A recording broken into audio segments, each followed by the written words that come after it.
Well dear students, इस video में हम पढ़ेंगे class +2 Vistas chapter 1 the third level. Chapter को लिखा है वॉल्टर ब्रैडन जैक फिनी ने, जो कि एक अमेरिकन ऑथर थे।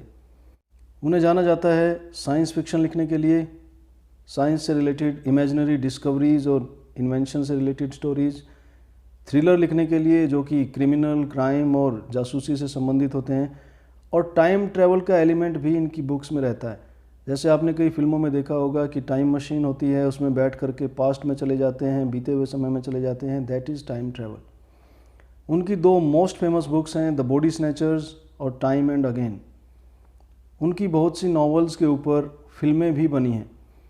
तो जैक फिनी के बारे में पढ़ करके आप आइडिया लगा सकते हैं कि हमारा जो चैप्टर है द थर्ड लेवल वो किस तरह का चैप्टर होने वाला है। ये भी एक साइंस फिक्शन है और टाइम ट्रैवल एलिमेंट भी इस चैप्टर में है। I hope this video will help you develop a clear understanding and thorough understanding of the chapter. It will enable you to answer all the questions that are asked in your exam from this chapter. But conditions apply.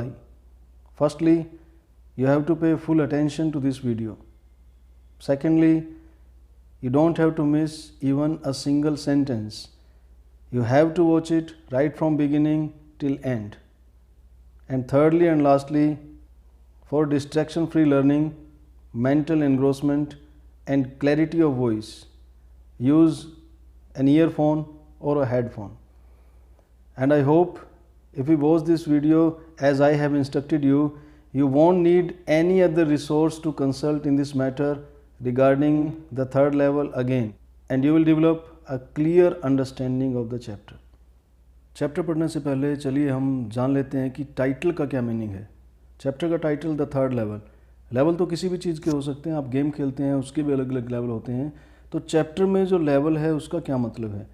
वो level है floor का level जहाँ पर traffic चलती है। For example इस image से आप समझ सकते हैं, जैसे एक ये लेवल है जहाँ पर ट्रैफिक चल रही है, नीचे जा कर के ये दूसरा लेवल आता है, और नीचे जाते हैं तो ये एक और लेवल आता है।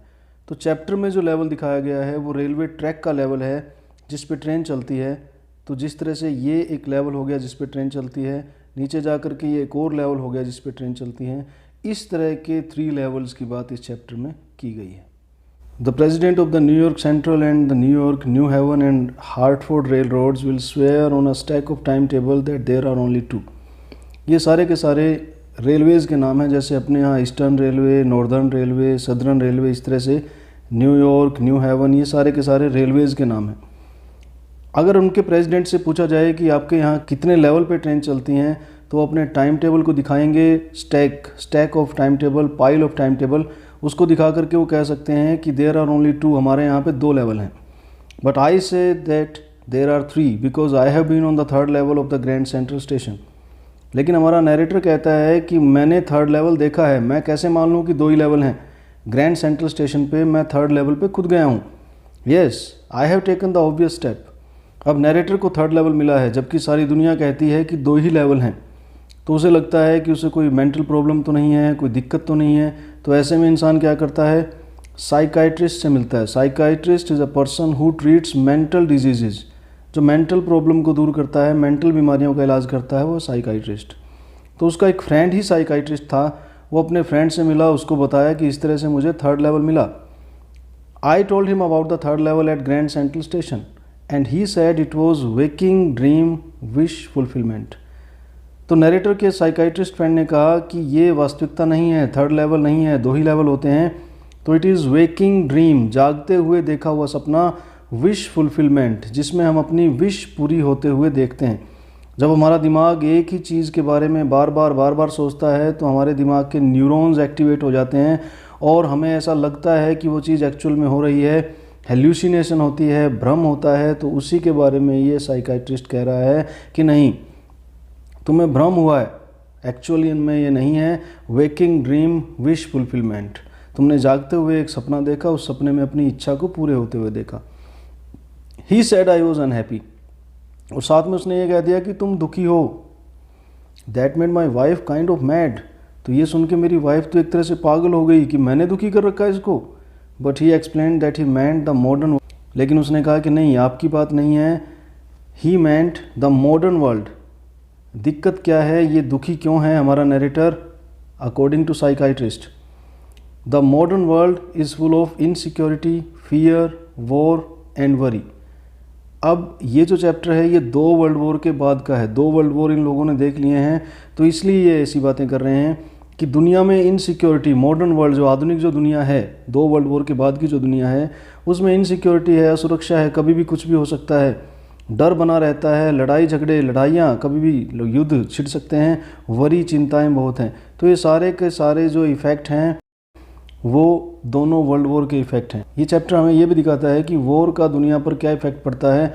दुनिया में पीस ख़त्म हो जाता है, और जब पीस ख़त्म होता है तो दुनिया की प्रोग्रेस रुक जाती है, इंसान टेंशन में रहने लग जाता है, मेंटल प्रॉब्लम का शिकार हो जाता है, and all the rest of it. तो बहुत सारी समस्याएं इस मॉडर्न वर्ल्ड में हैं, and that I just want to escape. और उसने कहा कि तुम बच के भागना चाहते हो, तुम दुखी हो। साइकाइट्रिस्ट ने कहा कि तुम दुखी हो क्योंकि दुनिया में समस्याएं बहुत हैं और तुम बच के भागना चाहते हो, इस बंधन से निकलना चाहते हो। Well, who doesn't?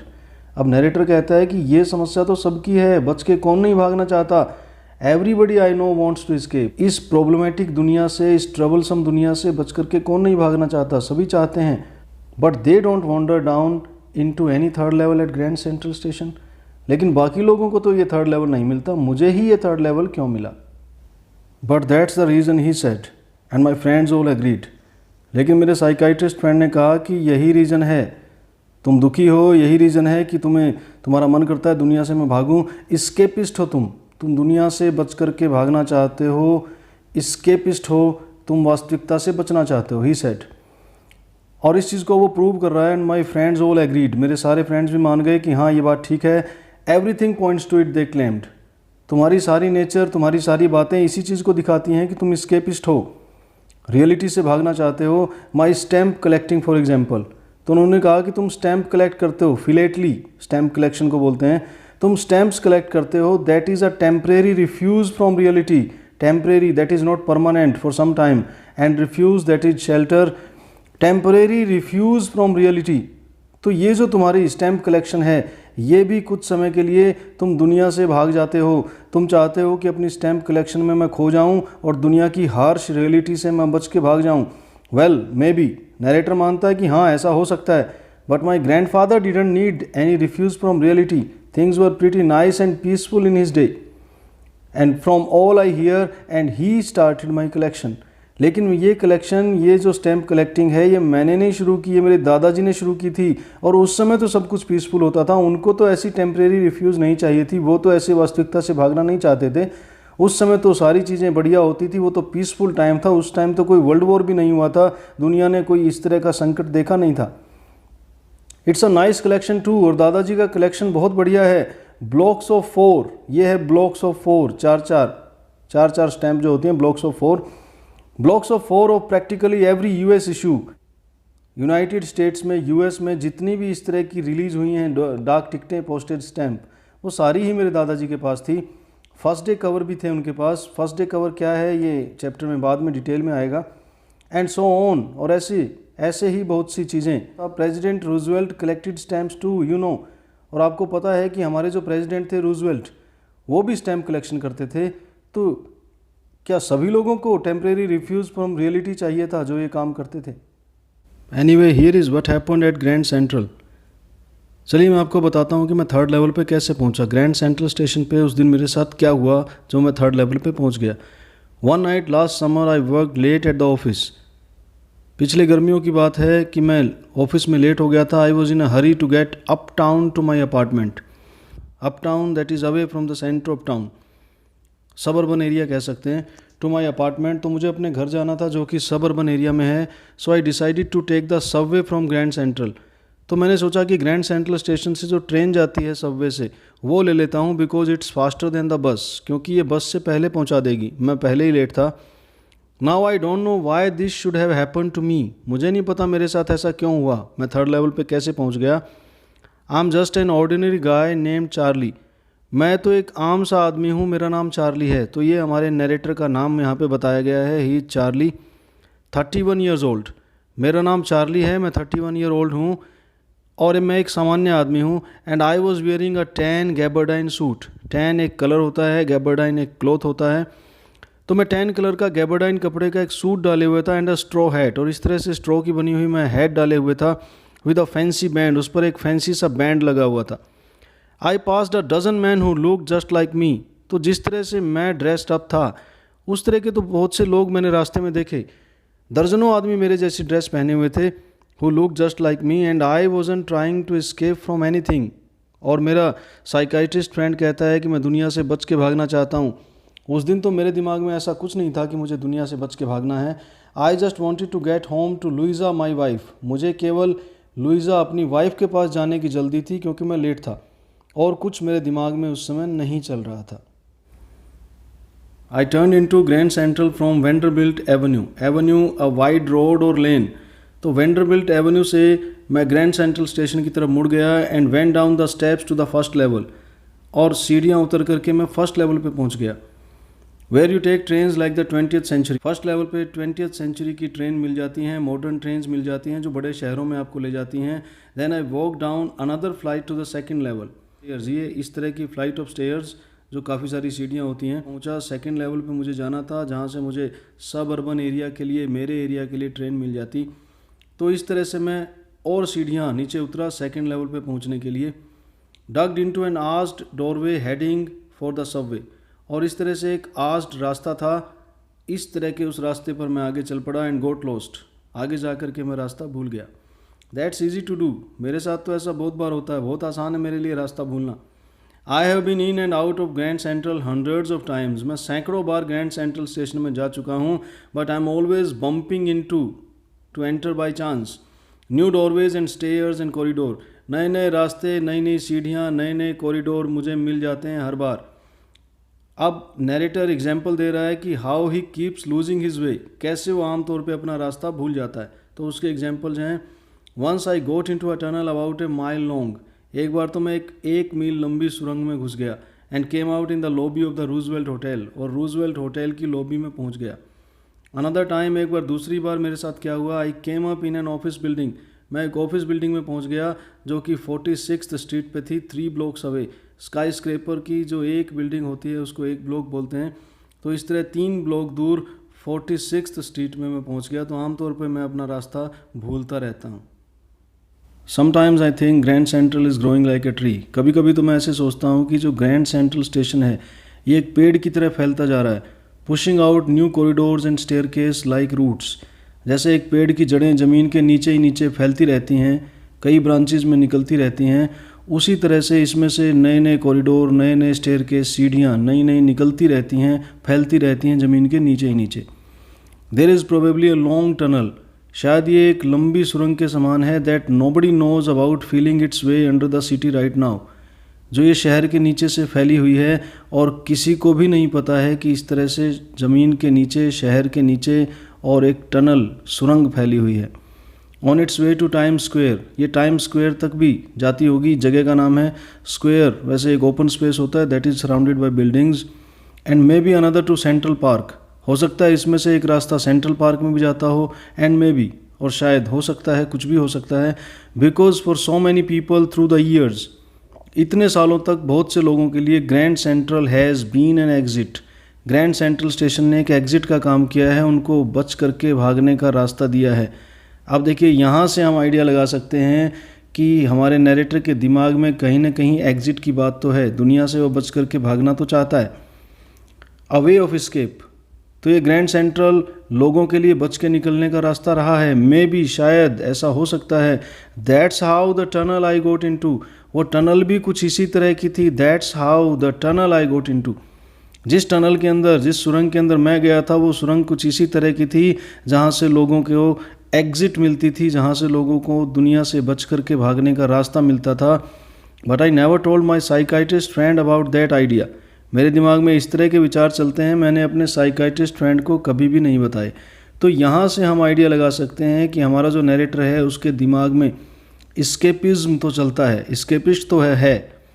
वो ढूंढता है ऐसे रास्ते, उसके दिमाग में चलता है कि दुनिया की वास्तविकता से कैसे बचा जाए, कैसे बचने का रास्ता निकाला जाए। तो ये उसकी इमेजिनेशन है, थर्ड लेवल रियल नहीं है, उसकी इमेजिनेशन है। तो अब नरेटर हमें बताता है कि how he reached the third level, how did he reach the third level, कैसे वो थर्ड लेवल पर पहुंचा। द कॉरिडोर आई वॉज इन, जिस कॉरिडोर में मैं आगे चला, बिगैन एंगलिंग लेफ्ट, वो लेफ्ट की तरफ मुड़ गया, एंड स्लैंटिंग डाउनवर्ड, और वो नीचे की तरफ स्लैंटिंग था, नीचे की तरफ जा रहा था। I thought that was wrong, मुझे लगा कि रास्ता गलत है, but I kept on walking, लेकिन फिर भी मैं चलता रहा। All I could hear was the empty sound of my own foot steps, मुझे कोई और आवाज़ नहीं सुनाई दी, केवल मेरे ही कदमों की आवाज़ वहाँ पर थी। And I didn't pass a soul, कोई आदमी मुझे वहाँ दिखाई नहीं दिया। Then I heard that sort of hollow roar ahead, that means open space and people talking. उसके बाद मुझे ऐसी आवाज़ सुनाई दी जैसे थोड़ी दूरी पर एक ओपन स्पेस आएगा, वहाँ पे लोग बोल रहे हैं, इस तरह की आवाज़ें मुझे सुनाई दी। The tunnel turn sharp left, तो जिस सुरंग में मैं चल रहा था वो एकदम से लेफ्ट साइड में मुड़ गई। I went down a short flight of stairs, मैं थोड़ी सी सीढ़ियाँ और नीचे उतरा, and came out on the third level at Grand Central station. इस तरह से मैं थर्ड लेवल पर पहुँच गया। तो how did the narrator reach the third level, ये यहाँ तक उसने बता दिया। For just a moment I thought I was back on the second level, एक बार तो मुझे लगा कि मैं सेकेंड लेवल पे हूँ, but I saw the room was smaller. अब यहाँ पर ये बता रहा है कि what was the difference between second level and third level. तो कैसे इसको कन्फर्म हो गया कि ये सेकेंड लेवल नहीं है, तो कुछ डिफरेंस नज़र आया। तो वो डिफरेंस क्या क्या था। I saw the room was smaller, वहाँ पर जो कमरा बना हुआ था वो छोटा था। There were fewer ticket windows भी वहाँ पर कम थी। एंड ट्रेन गेट्स, ट्रेन के आने के रास्ते भी वहाँ पर कम थे। And the information booth in the centre was wood, बीच में जो इन्फॉर्मेशन बूथ बना हुआ था वो लकड़ी का था। एंड ओल्ड लुकिंग, और पुराने स्टाइल का था। And the man in the booth वोर अ ग्रीन आई शेड, और उस आदमी ने ग्रीन आई शेड पहनी हुई थी। ग्रीन आई शेड आँखों को प्रोटेक्ट करने के लिए लाइट से, वो इस तरह से भी हो सकता है, या जैसे हम गोगल्स यूज़ करते हैं, चश्मे यूज़ करते हैं, वो उस तरह से भी हो सकता है। And long black sleeve protectors, ये स्लीव प्रोटेक्टर जिस तरह से जो बाजुओं पर डाले जाते हैं धूप से बचने के लिए, धूप में बॉडी का कलर ख़राब हो जाता है, उसको बचाने के लिए। The lights were dim, lights वहाँ पर कम थी। The lights were dim, light वहाँ पर डिम थी। एंड सॉर्ट ऑफ फ्लिकरिंग, और वो फ्लिकर कर रही थी, वो स्टेबल नहीं थी, वो हिल रही थी। देन आई सो वाई, तब मैंने देखा कि ऐसा क्यों हो रहा है, लाइट ये फ्लिकर क्यों कर रही है। They were open flame gas light, तो वो इलेक्ट्रिक लाइट नहीं थी, गैस लाइट थी, इसलिए वो फ्लिकर कर रही थी। तो यहाँ पर डिफरेंसेस बताए गए हैं सेकंड लेवल में और थर्ड लेवल में क्या डिफरेंसेस थे। There were brass spittoons on the floor, तो ब्रास के बने हुए वहाँ पर स्पिटून्स थे, जो पान वगैरह खाते हैं इसमें थूकते हैं, स्पिटून्स थूकने के लिए। And across the station a glint of light caught my eye, तो मैंने जब देखा तो स्टेशन के पार से a glint of light caught my eye, एक चमक मेरी आंखों में लगी। A man was pulling a gold watch from his vest pocket, एक आदमी अपनी बनियान की जेब से गोल्ड वॉच निकाल रहा था। He snapped open the cover, उसने उसका कवर हटाया। Glanced at its watch and frowned, उसने उस घड़ी को देखा और फ्राउन नाराज़गी के भाव, नाराज़गी से का भाव उसके चेहरे पर आया। ही वोर अ डर्बी हैट, तो मैंने उसकी तरफ ध्यान से देखा, वो डर्बी टोपी पहने हुए था। मैं स्ट्रॉ हैट पहने हुए हूँ, वो डर्बी टोपी पहने हुए था। अब ब्लैक 4 बटन सूट, और ब्लैक कलर का 4 बटन सूट वो डाले हुए था। विथ टाइनी लेपल, उसके जो लेपल थे साइडों में जो लेपल होते हैं, लेपल काफ़ी छोटे छोटे थे। And he had a big black handlebar moustache, और उसकी मूछ जो थी, ये देखिए हैंडल बार मुस्टाश, कुछ इस तरह की उसकी मूछ थी। Then I looked around and saw that everyone in the station was dressed like 1890 something. तब मैंने इधर उधर ध्यान से देखा तो सभी आदमी जो वहाँ पर मुझे दिखाई दे रहे थे वो पुराने स्टाइल के कपड़े ही पहने हुए थे, 1890 के आसपास के कपड़े उनके थे। I never saw so many beard, sideburn and fancy mustaches in my life. तो वहाँ पर सभी लोगों की मूछें थी, दाढ़ियाँ थी, साइड बर्न्स थे। तो मैंने अपनी लाइफ में इतनी मूछ दाढ़ियाँ नहीं देखी थी। I never saw so many beard, sideburn and fancy mustaches in my life. A woman walked in through the train gate. तभी मैंने देखा कि एक औरत वहाँ से आई, ट्रेन गेट एक औरत आई। She wore a dress with leg of mutton sleeves, कुछ इस तरह से जो बाजू होती है नीचे से टाइट ऊपर से खुली, तो leg of mutton sleeves बोलते हैं इनको। And skirt to the top of her high button shoes, तो उसने हाई बटन शूज़ डाले हुए थे और स्कर्ट डाली हुई थी। Back of her out on the track I caught a glimpse of a locomotive, उसके पीछे मेरा ध्यान गया तो मुझे वहाँ पर इंजन लोकोमोटिव दिखाई दिया and it was a very small courier and Ives locomotive with a funnel shaped stack. तो मैंने ध्यान दिया ये पुराने स्टाइल का कुरियर और आइव कंपनी का लोकोमोटिव था जिसकी फनल शेप्ड स्टैक, ऊपर फनल शेप का जिसका स्टैक था धुआं निकलने के लिए। एंड देन आई न्यू, तब मुझे समझ में आ गया कि ये सेकंड लेवल से अलग है और ये सारा ओल्ड फैशन्ड है, यहाँ पर सब पुराने ज़माने का था। To make sure I walked over to a newsboy बॉय, और कंफर्म करने के लिए कि मैं पुराने समय में तो नहीं आ गया, मैं एक न्यूज़ बॉय के पास गया and glanced at the stack of papers, और उसके पैरों के पास जो पेपर्स का न्यूज़पेपर का ढेर पड़ा था मैंने उनको देखा। इट वॉज द वर्ल्ड, ये द वर्ल्ड न्यूज़पेपर था and the world hasn't been published for years, और ये बहुत पुराना अखबार है, बहुत साल हो गए इसको बंद हुए। The lead story said something about president Cleveland. मैंने जो इसका मेन पेज पर जो हेडिंग पढ़ी वो प्रेसिडेंट क्लीवलैंड से रिलेटेड थी। I have found that front page since in the public library files and it was printed June 11, 1894। बाद में वहाँ से आने के बाद मैंने लाइब्रेरीज़ में जाके इस तरह के पेज को ढूंढा और मुझे वो पेज मिल गया। ये दिखा रहा था जून 11, 1894। तो एक पुराने टाइम में मैं पहुँच गया था, 19th सेंचुरी में मैं पहुँच गया था। जो नरेटर है वो 20th सेंचुरी से बिलोंग करता है, लेकिन वो कहता है कि वहाँ पर थर्ड लेवल था और थर्ड लेवल जो था वो 19th सेंचुरी से बिलोंग करता था। तो एक्चुअली ये उसकी सारी इमेजिनेशन है। यहाँ पर हम एक शब्द का इस्तेमाल करते हैं नॉस्टैल्जिया। तो नॉस्टैल्जिया एक फीलिंग होती है जिसमें हम पास्ट को याद करते हैं and we want to relive the past. हमें अपना पास्ट याद आता है, हमारा मन करता है उसको दोबारा से जीने का। तो जो नरेटर है उसकी फीलिंग कुछ इसी तरह की है, वो पुराने समय में वापस लौटना चाहता है। I turn toward the ticket Windows, और उसके बाद मैं टिकट खिड़की की तरफ गया, knowing that here on the third level at Grand Central I could buy tickets that would take Louisa and me anywhere in the US we wanted to go।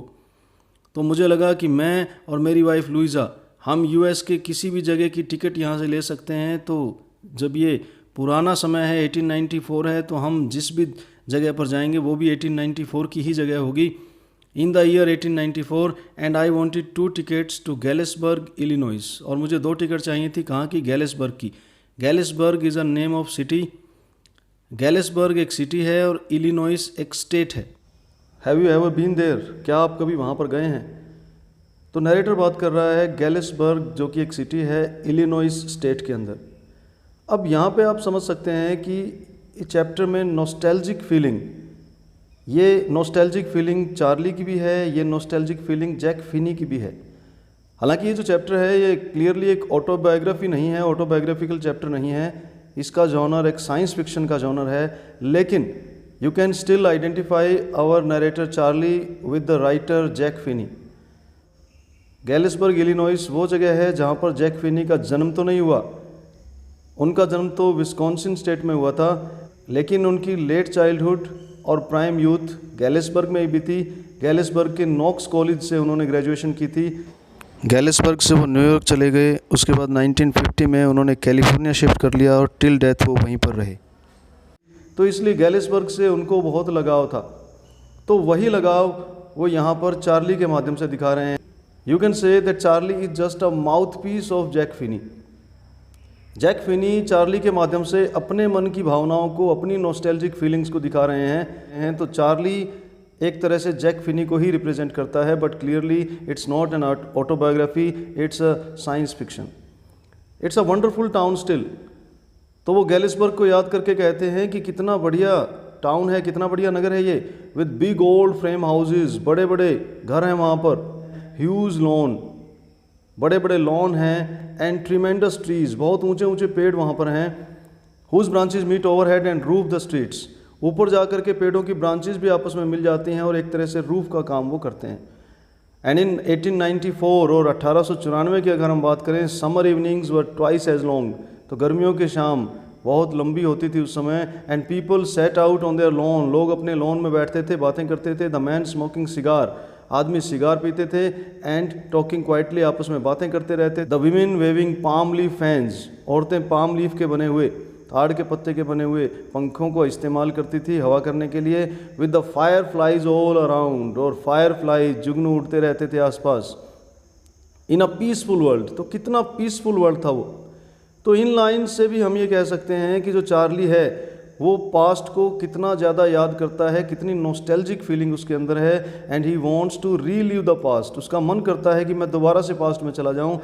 इसीलिए ये उसकी इमेजिनेशन है कि थर्ड लेवल उसको मिलता है, वहाँ से 1894 के गैलिसबर्ग में वो जा सकता है। उसके मन में कहीं ना कहीं ये बातें रहती हैं कि दुनिया कि आधुनिक दुनिया जो है वो अच्छी नहीं है, उसमें पीस नहीं है, शांति नहीं है, खुशियाँ नहीं हैं। पुराना समय पीसफुल होता था, तो इसलिए उसको थर्ड लेवल मिलता है, उसको लगता है कि थर्ड लेवल मिल गया।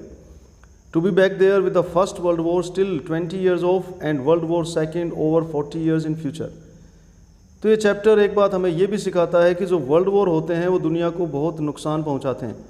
2 वर्ल्ड वॉर के बाद ये चैप्टर लिखा गया, तो दोनों वर्ल्ड वॉर का विध्वंस, दोनों वर्ल्ड वॉर का जो डिस्ट्रक्शन था वो राइटर के माइंड में कहीं ना कहीं है। तो इसी चीज़ पे वो स्ट्रेस दे रहा है कि देखिए वर्ल्ड वॉर से पहले की दुनिया बढ़िया थी, आपस में मिल करके रहते थे, लड़ाई झगड़े नहीं होते थे, शांति थी। तो अगर मैं 1894 वाले वर्ल्ड में चला जाऊं तो फर्स्ट वर्ल्ड वॉर जो कि 1914 20 साल बचे हैं फर्स्ट वर्ल्ड वॉर होने में, and World War second over 40 years, और वर्ल्ड वॉर सेकेंड 1939 टू 1945, उसमें तो 40 साल बचे हैं। आई वॉन्टेड 2 टिकट्स फॉर दैट, तो मुझे 2 टिकट चाहिए गैलिसबर्ग जाने के लिए। मैं और मेरी वाइफ दोनों हम गैलिसबर्ग जाएंगे।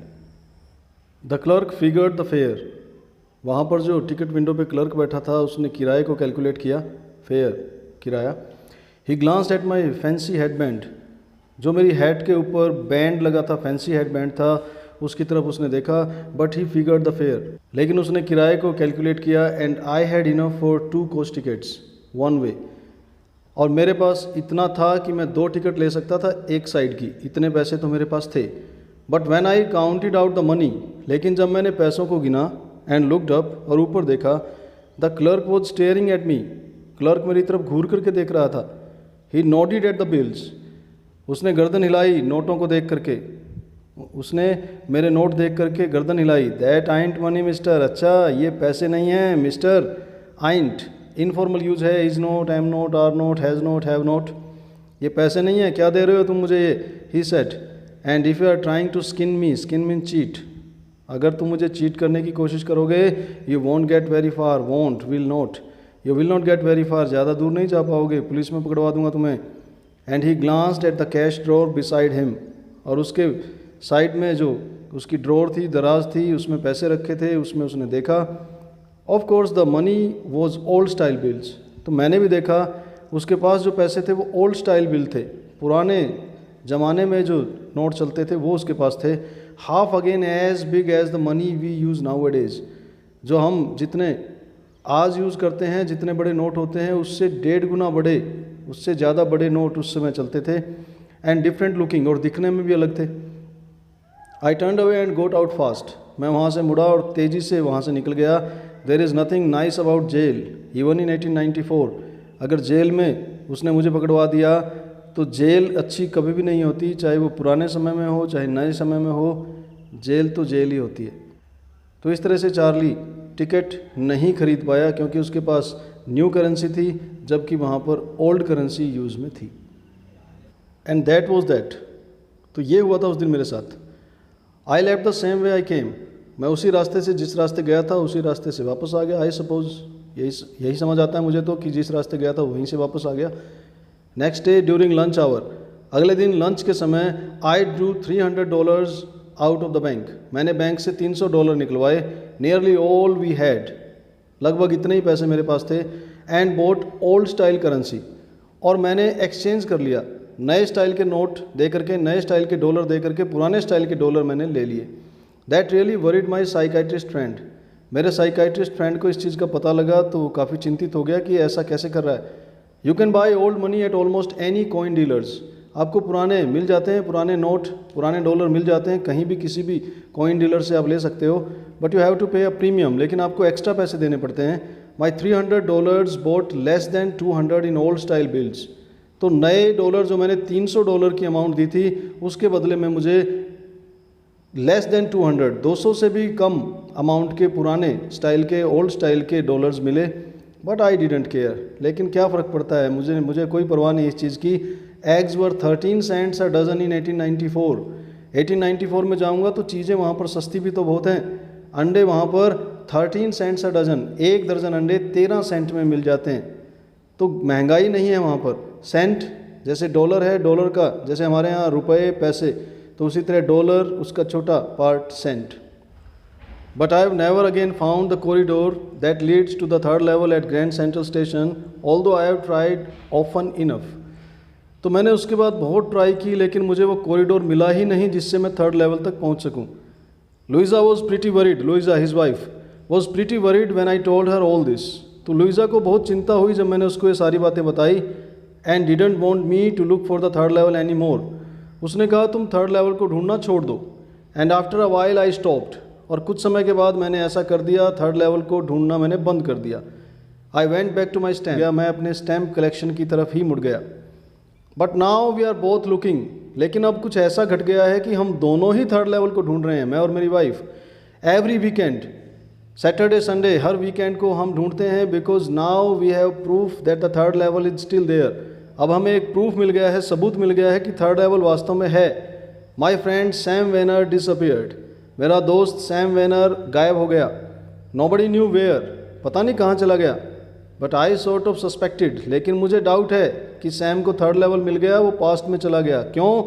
Because Sam is a city boy. Sam एक शहरी लड़का है। And I use to tell him about Galesburg. मैं उसको गैलिसबर्ग के बारे में बताता रहता था। I went to school there, मैं वहाँ स्कूल में पढ़ता था। And he always said he like the sound of the place. और सुन करके वो हमेशा ये कहता था कि हाँ बहुत बढ़िया जगह है, मुझे पसंद आई ये जगह। And that's where he is. और ऐसा लगता है कि सैम उस कॉरिडोर को ढूंढ करके गैलिसबर्ग में ही चला गया है, पुराने गैलिसबर्ग में ही चला गया है। And that's where he is all right in 1894। तो ऐसा लगता है कि उसको स्टेशन पर कॉरिडोर मिल गया, ग्रैंड सेंट्रल स्टेशन पर थर्ड लेवल मिल गया, और सैम 1894 के गैलिसबर्ग पहुँच गया है। तो हमने पढ़ा था कि गैलिसबर्ग में जैक फिनी की स्टडीज़ हुई थी। तो यहाँ पे यही बात चार्ली कह रहा है कि I went to school there, मैं वहाँ स्कूल में पढ़ता था।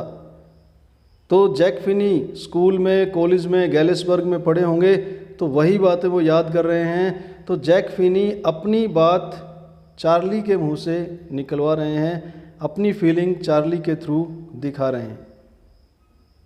तो इन लाइनों से भी हमें पता लगता है कि गैलिसबर्ग को नैरेटर कितना याद करता था। सैम को भी वो यही बताता रहता था कि गैलिसबर्ग एक बहुत बढ़िया जगह थी, मैं स्कूल में पढ़ता था, मुझे वो बहुत अच्छा लगता था, काश वो दिन फिर मिल जाएं। और इतना उसने सैम को इस बारे में बताया कि सैम का भी मन करने लगा वहाँ पर जाने का। तो यहाँ से फिर हम कह सकते हैं कि गैलिसबर्ग को लेके नॉस्टैल्जिक वो था। तो किस प्रूफ के बारे में नरेटर बात करता है कि हमें प्रूफ मिला कि थर्ड लेवल एग्जिस्ट करता है? Because one night fussing with my stamp collection. एक रात ऐसे ही मैं अपने स्टैम्प कलेक्शन को देख रहा था, तो I found, well do you know what a first day cover is? क्या आपको पता है कि फर्स्ट डे कवर क्या होता है? When a new stamp is issued, जब एक नई स्टैम्प इशू होती है, कोई भी नई स्टैम्प रिलीज होती है, स्टैम्प कलेक्टर्स बाय सम, तो स्टैम्प कलेक्टर्स कुछ स्टैम्प खरीद लेते हैं और खुद अपना एड्रेस लिख करके एक एनवलप को अपने एड्रेस पर मेल कर देते हैं। उस पर वो डाक टिकट लगा देते हैं जो उस दिन रिलीज़ हुई है, और उसी दिन की पोस्ट ऑफिस की मोहर इसके ऊपर लग जाती है, स्टैंप लग जाती है, जिससे कि पता लगता है ये किस डेट में रिलीज़ हुई थी और उसी डेट में ये हमारे पास आ गई। और ये जो फर्स्ट डे कवर होता है, ये एक एनवलप होता है, इसके अंदर एक ब्लैंक पेपर होता है, और ये खोलने के लिए, पढ़ने के लिए नहीं होता, क्योंकि उन्हें पता है इसके अंदर ब्लैंक पेपर है। तो stamp collectors buy some and use them to mail envelope to themselves. कुछ डाक टिकट खरीद लेते हैं, खुद अपने आप को ही एनवलप भेज देते हैं on the very first day of sale, पहले दिन जिस दिन ये डाक टिकट बिकती है उसी दिन। And the post mark proves the date, और जो पोस्ट ऑफिस की उसके ऊपर मोहर लगती है, स्टैंप लगती है, उससे वो डेट प्रूव हो जाती है किस डेट में ये स्टैंप इशू हुई, उसी डेट में हमने इसको ले लिया। The envelope is called a first day cover. इस एनवलप को हम कहते हैं फर्स्ट डे कवर। ये एनवलप कुछ इस तरह का होता है, that is called first day cover. They are never opened. अब फर्स्ट डे कवर खोल करके पढ़ने के लिए नहीं होते। You just put blank paper in the envelope, क्योंकि फर्स्ट डे कवर जो लिफाफा है उसके अंदर ब्लैंक पेपर होता है, खाली कागज़ होता है, उस पर कुछ लिखा नहीं रहता। That night among my oldest first day cover, तो उस रात जब मैं अपने स्टैम्प कलेक्शन को देख रहा था तो मैं अपने पुराने फर्स्ट डे कवर्स को मैं उठा करके देख रहा था। I found one that shouldn't have been there, तो मुझे एक ऐसा फर्स्ट डे कवर मिला जो वहाँ पे होना नहीं चाहिए था, बट देयर इट वॉज, लेकिन वो वहाँ पर था। It was there because someone had mailed it to my grandfather, क्योंकि किसी ने मेरे ग्रैंडफादर को वो मेल किया था एट हिज होम इन गैलिसबर्ग। गैलिसबर्ग में उसके दादाजी रहते थे, तो वहाँ पर किसी ने उसको, उसके दादाजी को ये मेल किया था।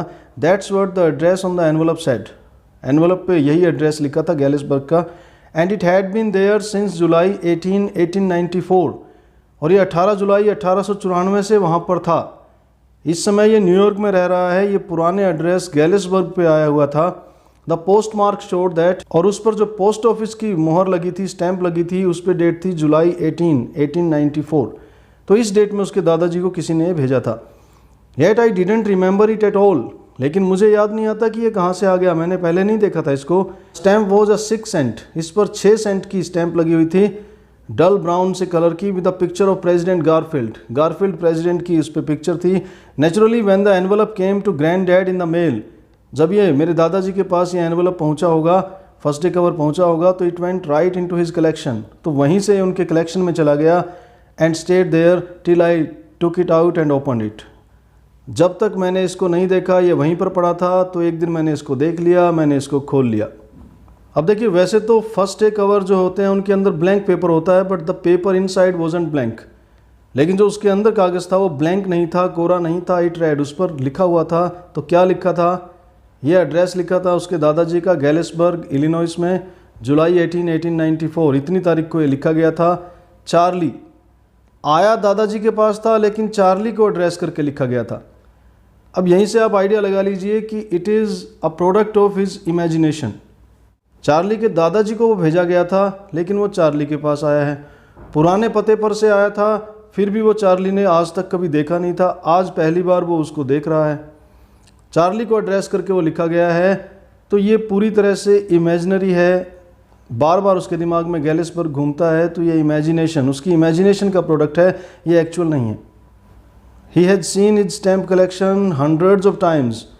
Still, how come so that he couldn't see that before that day?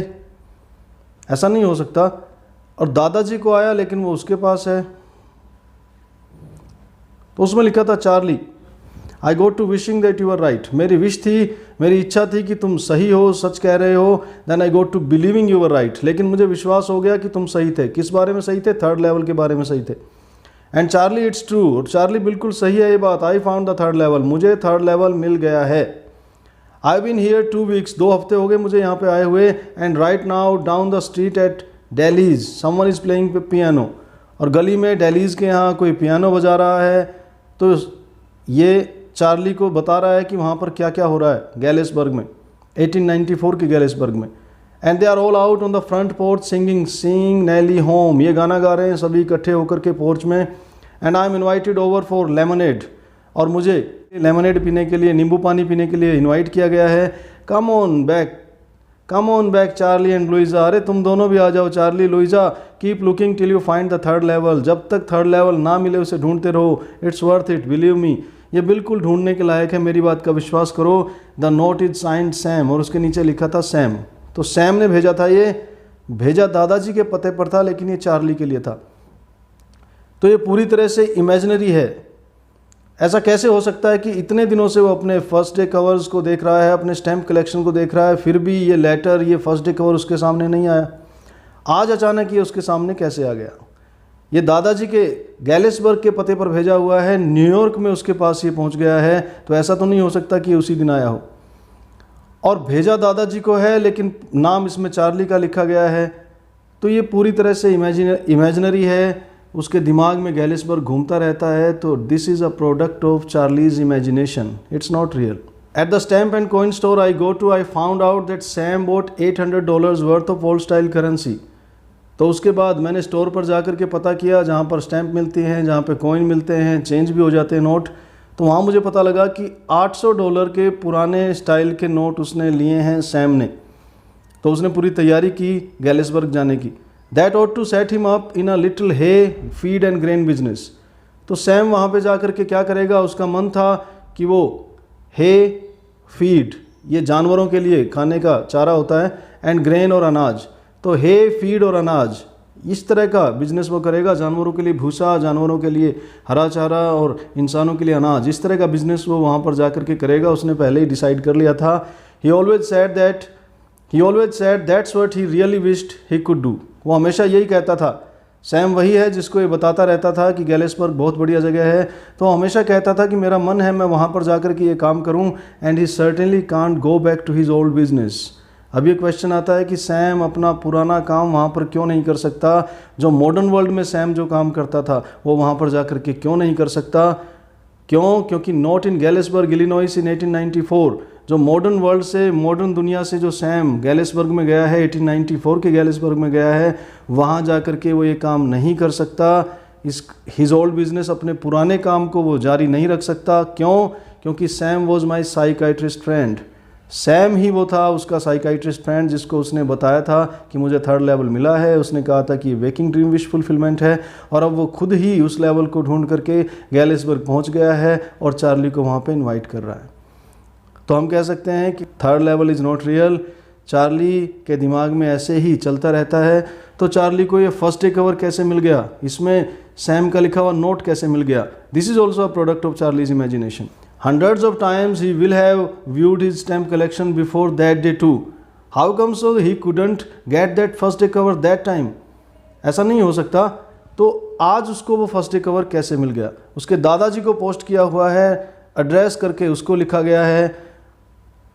ये टोटली इमेजिनरी है, तो ये एक साइंस फिक्शन है, इमेजिनेशन है। The 3rd level is not real, it is a medium of escape for Charlie.